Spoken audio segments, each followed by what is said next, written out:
Boom! What's up, everyone? Marc Lobliner, TigerFitness.com. Back on this beautiful Tuesday afternoon. Excited about the New York Pro. I also put some questions out there. Basically, ask me anything on my Twitter, on my YouTube. Didn't have enough time to get a lot of questions, but I thought I'd get to what I could. And of course, the chat is open, which means that, hey, we can go ahead and we can get this chat going. Ask whatever you want to ask, and I will go ahead and get to those questions as soon as I can. But anyway, I want to talk to y'all today about the New York Pro. The New York Pro is shaping up to be the best pro show. Now, the New York Pro, in my opinion, when you take away the Olympia, you take away the Arnold, the best pro show, and it's the one I competed in and got destroyed. The best pro show there is the New York Pro. The New York Pro is such a good show. It is such a superior show. There is always more talent at the New York Pro than you'll find. Now, you might have some better bodybuilders at other shows. You might have winning bodybuilders at other shows. But if you're looking for sheer depth, if you're looking for a sheer collection of the best bodybuilders there are, you're going to the New York Pro. The New York Pro is just that. And as I'm looking at who's going to be at the New York Pro, as this lineup is developing and more people are throwing their hats in the ring, and I know it's hard to gauge from Instagram update pictures who's going to look the best on that stage. It's hard to gauge from Instagram update pictures who's going to peak correctly. But we can look at certain things. One is, how did they look at that last show? Another is, how often do they nail their condition? How often do they completely miss their conditioning? So we look at consistency. We look at the athletes involved. We look at what they've done recently. And that's when you have to say, what do we think's going to happen? So one guy I've been talking about a lot is Nick Walker, and we'll go into him. We'll go into the overall lineup there. But there's one guy that I think hasn't been in the conversation in the top three that should be. There's one guy that I see winning shows just as recently as 4 weeks ago. There's one guy I see who took time off and came back from a winning physique to an even more winning physique. There's one guy who I see actually giving Nick Walker a run for his money. There's one guy that I see who's just freaking bringing it, and that is one Martin Fitzwater. This guy is a fucking specimen. This guy is absolutely insane. Here's how he looked with his winning $25,000 check at the Detroit Pro. Absolutely brought it. But then you look through what he's been doing lately. You look at all the updates. You look at him training. You look at everything he's been doing. And here's a guy, I mean, look at him. I mean, just coming in, not taking it easy. And again, he knows he has a statement to make. Going up against Nick, Tonio, all those other monsters. But I mean, this is a guy who's putting in the work, who I honestly see, he came off the show and he was just the Detroit Pro for him. In my opinion, he has enough time between shows to actually make a difference. You look at the shoulder separations. So he didn't have time to get out of shape. He didn't have time for anything weird to happen. So what you saw in Detroit will be very similar to what you see in New York, but I think you're going to see a fuller Martin Fitzwater. I think you're going to see a better Martin Fitzwater. I think you're just going to see some really epic stuff. I'm really excited to see what this guy does. I see him pulling top 2, top 3. I see him potentially winning the damn show. I mean, that's how good this guy looks. I'm really excited to see what this dude brings to the stage. I mean, it is going to be a hell of a show. And who is the best bodybuilder? Who is the best BB? Put this little gem up today. And I mean, you're looking at Nick full, hard, in the gym setting, right? You're looking at him in basically in the you're looking at him in his element, right? You're fed. You're completely on point. You just got done training. You have that absolute disgusting pump going on. He's looking great, right? But you look at Martin, width for width, it's right there. Obviously, Nick's a bit closer. You know, Nick's got bigger biceps. Nick's got that tiny low back. But I mean, dude, it's going to be a run. It's going to be a run. It really is. I'm looking forward to the New York Pro. I think it's going to be the best pro show outside of the Olympia, outside of the Arnold. I think it's going to be one of those shows where you're just like, damn. But then you look at who to expect to make a splash at the New York Pro, right? You got Martin. You got Tonio. Tonio's always going to bring something special, right? Nailing conditioning, absolute monster, absolute beast. You got Angel down here, very compact, a lot of muscle on that short frame. You got Beef Stew. I actually see him. Here's what I think is going to pan out. I think Nick's going to win the show. I just see that happening. But I think Martin, Antonio, and Angel, they'll be battling it. Quint, we don't know. Here's a guy who's gigantic. Above 6 feet is like being a 7'6" tall NBA basketball player. You're above 6 feet. You're a giant individual. You are a giant individual in bodybuilding. So you have that situation where you got Quint, who's going to make everybody look like a giant midget. Again, Stu brings it. Good looking guy. Did very well at the New York last year. But again, I just don't see him going up and stepping to these guys, right? The Martin, the Tonio, the Nicks, and the Angels. But, you know, I think you're looking at almost in numerical order what your top 6 is going to be. I think, let's see what the comments on this says. Nick, Tonio, Quentin, Angel, Martin. It's not bad. I mean, that's kind of what I had as well. I mean, the only difference is I see Martin surprising people. I actually can see him moving above Angel Antonio. What do you guys think? What do you guys think? I love this, man. This is going to be a great show. This will be a great battle. This will be absolutely awesome. What's going to happen this year at the New York Pro? I think it's going to be our best New York Pro ever. And New York Pro is known for bringing just amazing athletes, just a quantity of athletes. And I saw it firsthand backstage last year. You're just going to see a large quantity of really good athletes going in there and just absolutely battling it out.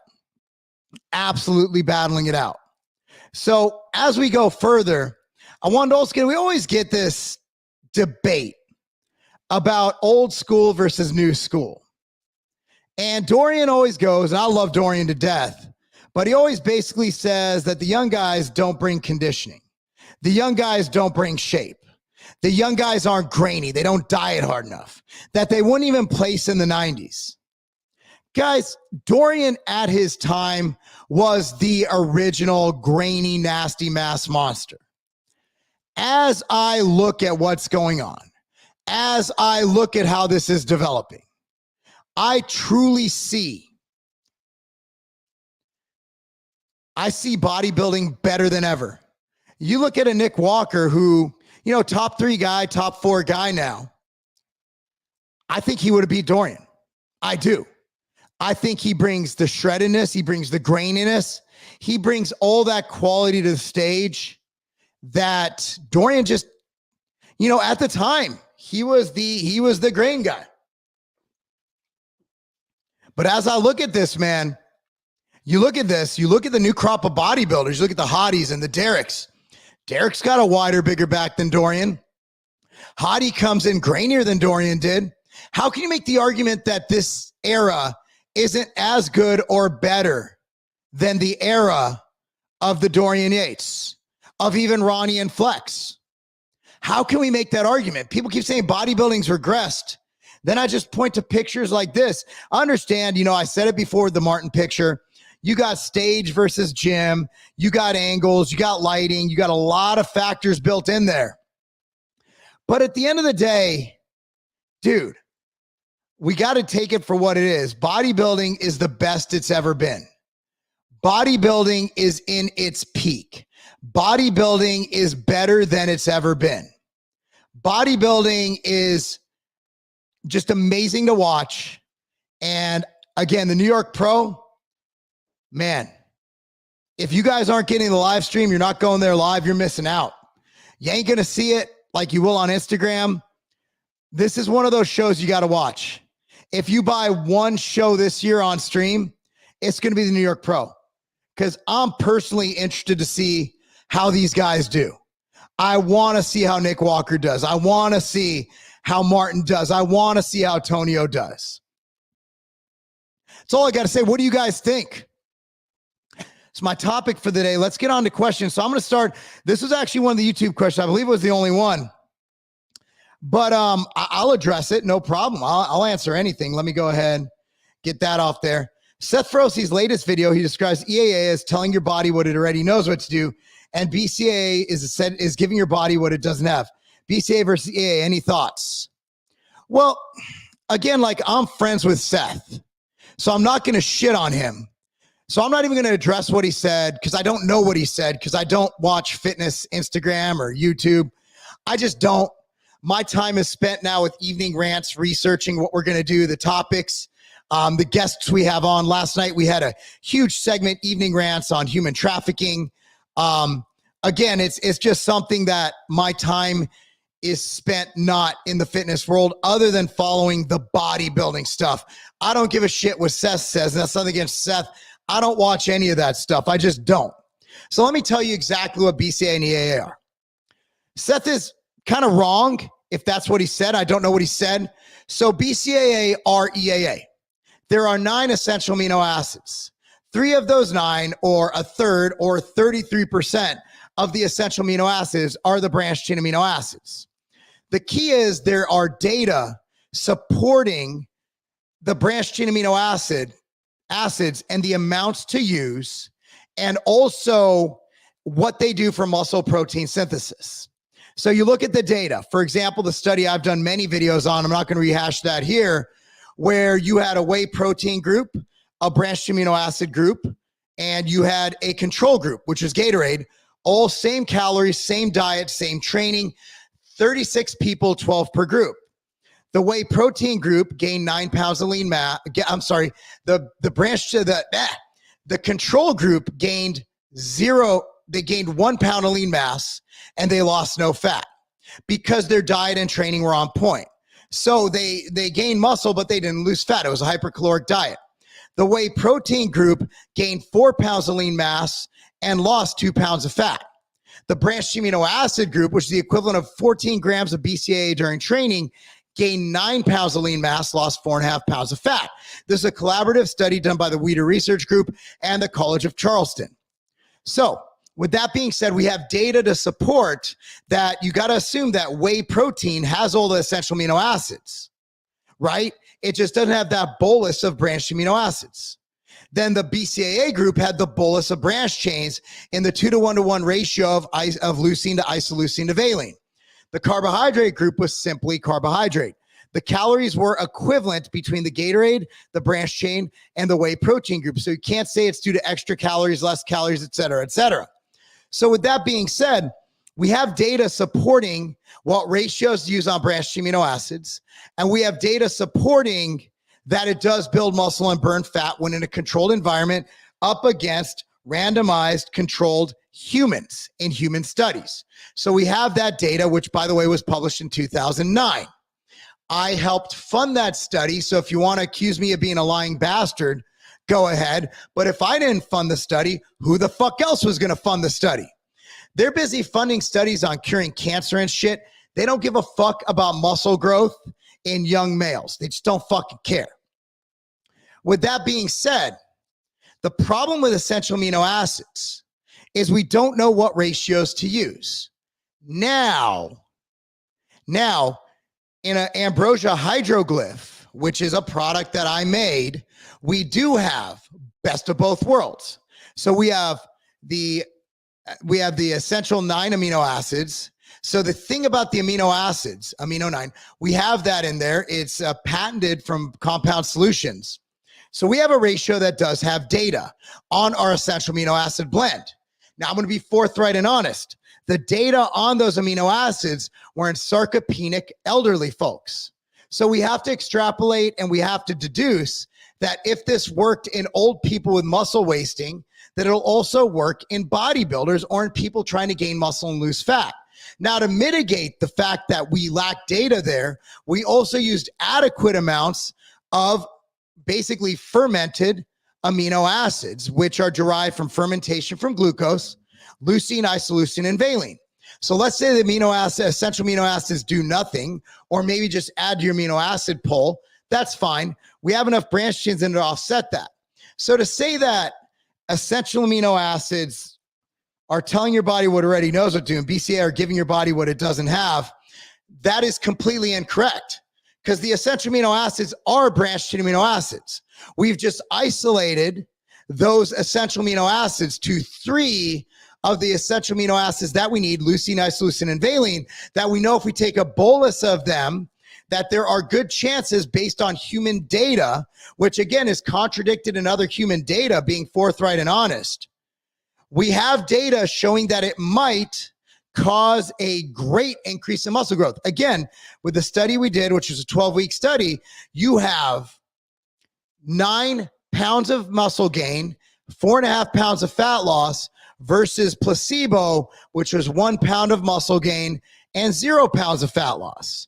So again, if these guys want to prove me wrong, or if they want to prove my method's wrong, they can go ahead and they can conduct a study, get 36 people, spend $500,000 to $1 million to put it on, and say, hey, Mark, you were wrong. I funded a study. Here's what I found. But unfortunately, all we got is people just pulling shit out of their ass. Like, oh, this is what it does. I'm like, show me the fucking data. And if you don't have the data, fund the data. I put my money where my mouth is. Nobody else seems to be fucking doing that.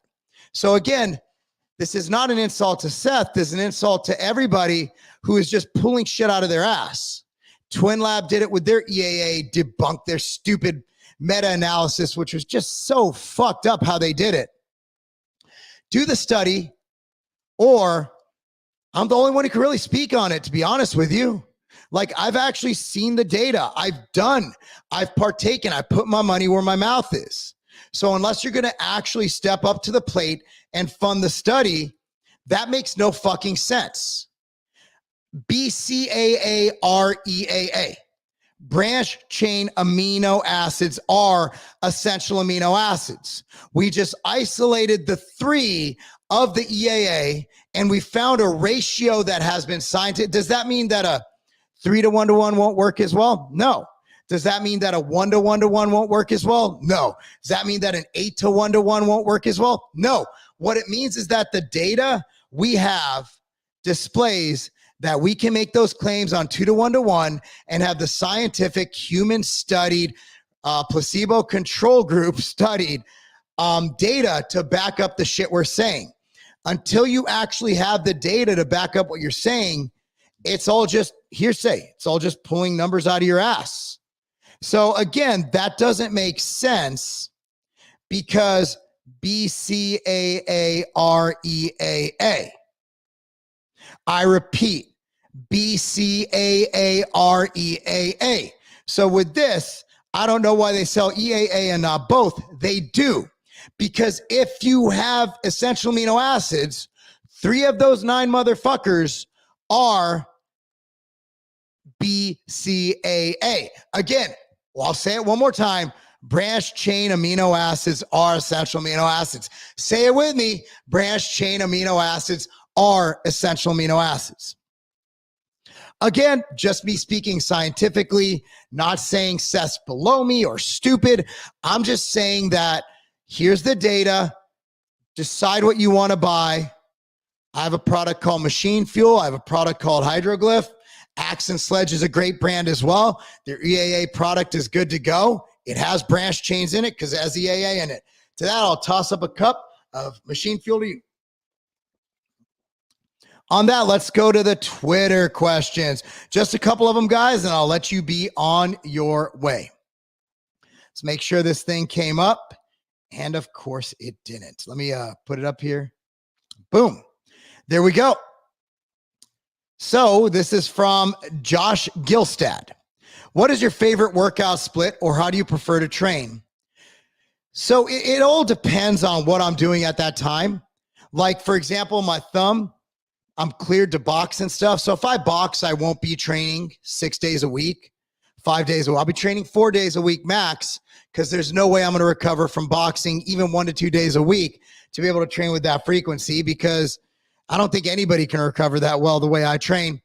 I like to do body parts like this. So let's say I train quads on Monday. I'll do quads, but I'll do hamstrings first. I'll do some hamstring curls because my hamstrings are kind of weak. And then I'll do my quads. Okay. I'll throw in calves afterwards. I always do hyperextensions. I'll do 60 to 100 reps of hyperextensions after every training session, because I have had back issues in the past. I find that helps mitigate and prevent back issues for me. Okay, if I do quads that day, the next day, let's say I'll do chest. And this isn't no, let's say chest and biceps. Chest gets mostly its own day, right? I'll throw in some arms with it. You'll see I do arms a lot. I even did arms today on hamstring day. So if I'm doing a superset, or I just want to keep busy between sets, I'll throw in some curls or hyperextensions with it, if that makes sense to you. So after that, I'll generally do, let's say, back day. There you go. So I'll do back the next day. And again, these aren't accounting for off days. I'll take those when I feel like it. Generally 1 to 2 days a week when I feel beat up and tired, or maybe I have to travel. I'll schedule around travel days. So let's say I do back after chest. And then the next day I'll do hamstrings and calves, maybe a little bit of quads sprinkled in, but I don't normally do quads that much on hamstring day, because I find my knees get sore if I do quads twice a week, because again, not a spring chicken. So after I do that, I'll generally throw in a shoulder day, and I'll do arms on that day too. And then sometimes probably every week or two, I'll throw in an arms only day. If you tell, I train a lot of arms and I train a lot of legs, because my arms and legs suck. So again, like that's what works for me, and it might not work for you. Let's say I get back into boxing. If I do that, it'll be a 3 to 4 day a week split. Probably push-pull legs, and I'll schedule my leg day probably after boxing, because moving it, my issue with boxing is I get tired. There's a lot of footwork, and I'm not the best at footwork, so I'll definitely modify that as needed, to make sure that I recover adequately and well. Next question. This is the last one, then I'll let y'all go. Do you utilize a diet coach when prepping for shows? And if so, why do you think it's necessary? Yeah. So I'm a diet coach, marclobliner.com. I coach everybody. Most of my clients, I'll be dead honest, will never compete in their life. Most of my clients are obese to morbidly obese. A lot of my clients are, let's say, 180 when they want to be 160. I have a lot of clients who are 280 when they should be 180. Does that make sense? Mix of about 70-30 male to female. I do have some contest prep athletes. I have a guy right now, he's in his 50s, getting ready for Masters Nationals. He looks fantastic. And we're just going to come in shape. So I do coach people. And one thing I know as a coach, I think it was, what do you call a lawyer who represents himself? A fucking idiot. I forgot the exact terms. But I know that when I'm looking at myself and evaluating myself, that I can't be objective. So bringing me into New York Pro and Masters USA, Jose Raymond actually did a fantastic job. We nailed it 100% at Masters USA. And New York Pro is a little bit off. I think it was the travel I did the week before and also flying there the week of. I just couldn't fill out. I looked good on stage, but I didn't look what I should have looked like. I peaked 2 days out, and I think after that, the flight just fucked me up, and it wasn't my best. It was probably my best look, but I could have looked better, which is why I'm probably not done competing, because I think I could do better. And then the guy who I really have love for, who if I do another show, it'll be in classic physique. I'd rather suck down, get your mind out of the gutter, guys. It's not $20, it's $20. not gay suck down, but I might suck down to, so classic physique for my height, which is 5'7.25", is 197 pounds. And if I was to do that, what I would want to do is do my own stuff, just have somebody look in, just kind of do it myself, my own terms. And, my good friend Courtney English, he's an IFBB pro, he's local. He's someone who I trust. He actually helped me, I think the North Americans, Knox, he brought me into those shows, which I got third at North Americans and I won the Knox. That was my comeback show. He had very little time to work with me, but the way we do it is we work together on it, because I know a lot. I just need someone to be like, hey, you need to work on this. And another thing about Courtney is he knows how to pose. He's black. I'm not. I have no rhythm. Courtney helps me kind of be able, especially with classic, do the twists and the turns. I've gone my whole career being the big guy. As a heavyweight, you're the big guy in the pose down. Now that I'm a pro, I'm the small guy. So if I go into classic and I'm at the top of the weight class at 197, top of the height class, I think I'll actually be somewhat of the big guy again, but I have to show the lines and present my physique correctly, which I don't know how to do because, again, I've gotten by with just doing mandatories and most musculars. I've never choreographed a posing routine. I just get on stage and have fun. So I think that'll be my next step. With that being said, guys, thanks for watching. I'm going to leave you guys with this cool little ad we did for Machine Fuel. We were talking about branch chains. But with that being said, guys, hopefully you like this live. And I'll see y'all next time. And be sure to keep an eye open, man. We'll do these a lot. Try to do these daily when we can, when I'm not traveling. Have a great rest of your day, y'all. When you were a kid, you probably drank Gatorade when you played sports, right? Well, you're not a kid anymore. You don't need those extra carbohydrate. They're not only bad for your physique, but they're bad for your health as well. That's why we use MTS Nutrition Machine Fuel, powered by the proven branched-chain amino acids, leucine, isoleucine, valine, in the 2-to-1-to-1 ratio. We also add in coconut water powder for hydration to make sure that you're able to power through the toughest workouts. Taurine, which is amino acid, which helps to volumize your cells. The last thing we add in is agmatine sulfate. What that does, it helps to flood your muscles with all these nutrients to help you build lean mass and lose fat. MTS Nutrition Machine Fuel is all you need during training.